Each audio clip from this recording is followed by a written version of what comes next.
the most famous room in the entire building. Most people think of the Capitol, they think of the dome. Right now you're right underneath it. You're in the very center of the building, the grand ceremonial centerpiece. So this is what connects the U.S. Senate down the hall to your right and the U.S. House of Representatives across the way.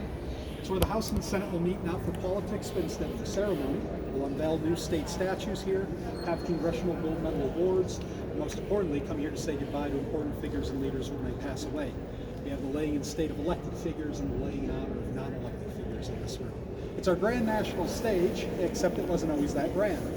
When it opened in 1826, the first dome was only half the size, about 96 feet tall. It was made almost entirely of wood, and the people of the United States absolutely hate it. In fact, we know because it's all they ever talk about in their journals. A woman from Atlanta refers to it multiple times as looking like an upside-down teacup. A fellow from my home state of New York calls it a wooden wash basin. As it turns out, a lot of people don't like that it's made of wood. For some reason, after the British burned us down, nobody wanted symbols of American government to be highly flammable anymore. And of course, we're also expanding as a nation. With every new state entering the Union comes new members of Congress. That means it's getting very crowded in the chambers. Eventually, the House and Senate will vote together to expand the Capitol. We'll soon find as the building is becoming larger, it needs a larger dome. So finished in 1865, we get a larger dome. Outside, it's 287.5 feet tall, 9 million pounds of cast iron. It's fireproof, fits the building more naturally, and is fully restored just a few years later. Today, you see the rotunda as it looks 1865, with the painting on the ceiling is being finished. Now, 180 feet above us is a painting called The Apotheosis of George Washington. It's an 1865 fresco by an Italian artist named Constantino Bermidi. As a young man, Bermidi is at the Vatican studying the works of Michelangelo, Raphael, and Da Vinci. But when he comes to America in his 50s, he brings the Italian style with him, and that piece above you becomes his most famous work. His title is a Greek word, apotheosis, translating to English roughly as the rise of George Washington to become a god in heaven. And George is easy to find. Looking up to the right, we see the woman with the sword and shield, the Statue of Freedom from the top of the dome. Looking right above her sword, we see George in the blue military jacket with the pink blanket. The woman in green with the trumpet is victory, the woman in blue is liberty. Across from George are 13 dancing maidens, your 13 original colonies. And all around the outside edge are Roman gods and goddesses. Bermidi referencing his Roman heritage, but Americanizing them to reference his new American citizenship. One of my favorite examples of Bermidi Americanizing a Roman god is Neptune. Because Neptune looks like an expectant. He's the god of the sea, with a big white beard and the trident in his hand rolling over the ocean. And then you look a little closer, and there's this black wire that's wrapping around him and his throat. And that's the 1865 transatlantic cable. The time being laid under the ocean to allow us to communicate with Europe by telegraph. And so what we literally have here is a Roman god creating an American invention in a Greek title painting. And that might sound kind of weird, unless you're Bermidi. Because Bermidi is born in Rome to a Greek father. When he comes to America in his 50s, he brings the Italian style with him, and that piece above us becomes his most famous work. But what's really interesting about that is it's this Greco-Roman ideal. His idea is when Bermidi comes here and he sees this room, he realizes that this room is a model, a scaled-down model of the Pantheon in Rome. And so when he sees that, his thought process is, okay, we have the Greco-Roman building with American iconography. Why can't the artwork inside be Greco-Roman art with American symbology?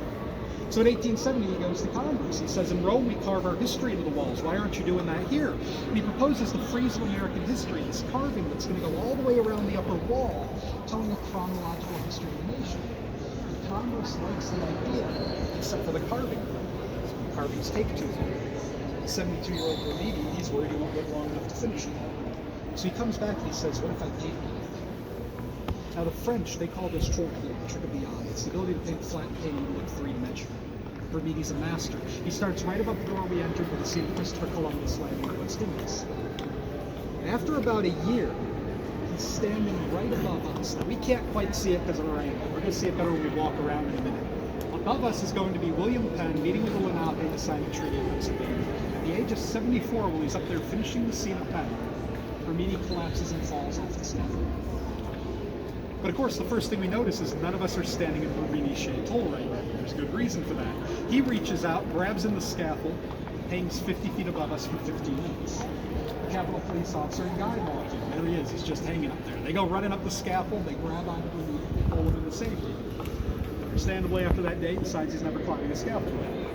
Goes to his friend Filippo Costagini, fellow Italian, hands him a sketchbook, says, here, you go up and take my sketches, you get to finish my painting. Costagini goes up with the sketchbook, he finishes a pen, he works his way all the way around, he gets to the California Gold Rush, it's guys across from us with pickaxes and shovels. Finishes the gold rush, looks at his notebook and sees a note from Bermuda he had missed before that simply reads, the gold rush will be next to Columbus as the final scene of the painting. Realizes he's accidentally left 33 feet blank, just in time for Congress to debate how to finish a painting for the next 65 years. Which of course means, unfortunately, by the time they make a decision, both our Italians are dead and now we need a new artist. So, 1953, we'll hire an American. His name is Alan Cox. He'll start with two men shaking hands at the end of the Civil War, a cannon for aboard a ship, the Spanish-American War, and the Wright brothers, 1903, the birth of flight. In the end, it will take three artists 75 years to make 400 years of American history. Put that 75 years into perspective. The ceiling will take Bermidi on his own only 11 months. Less than that. Now, the oldest works of art in the room date back to the day it opened. If you and I were here on opening day, 1826, the four large paintings of the Revolution to our right are going to be here.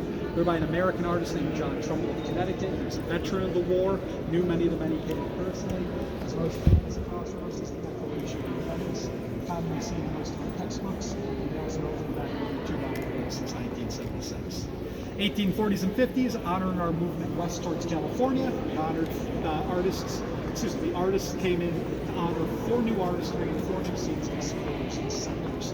Behind you, the Discovery of the Mississippi by DeSoto, by the artist William Henry Powell.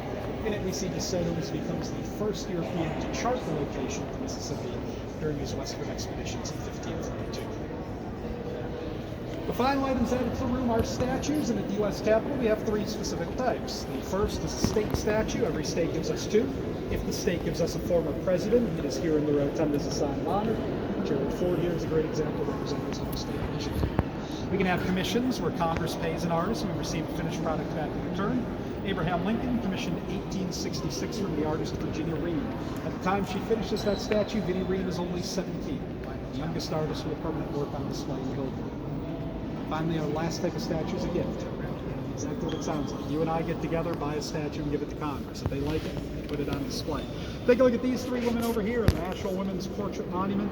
Gift to the National Women's Party, 1921, celebrates the 19th Amendment, the right of women to vote. Your 3 women are the suffragists working for that right. Left to right, Elizabeth K. Stanton, Susan B. Anthony, and Lucretia Mott. Behind them, 4th unfinished figure. Adelaide Johnson, the artist, wishes to show that while women have earned the right to vote, there is work to be done towards women's equality. The 4th unfinished figure represents women of the future, working towards that equality. We're going to see it a little better because we're going to be walking right past it in a minute. I'm going to take us about halfway around the room and then down the hallway over here to go see the old house chamber, which is a little actual statue of the top. After that, we'll come back through and see the full lap. Before we leave this spot, are there any questions about the room, artwork on display, work that's been done, anything we've seen so far? Is that Reagan over there? Yes, Ronald Reagan represents the state of California. So just to run through your state presidential statues, we have Ford of Michigan, Reagan of California, Eisenhower of Kansas, Washington of Virginia, Truman of Missouri is actually our newest one. He's a little over a year old in the collection. And then the last one is Garfield, representing the state of Ohio. So those are your presidential state statues on display here at the Capitol, here in the Capitol Rotunda. Any others? So one quick thing, you may have noticed when we've been up here, there have been groups exiting.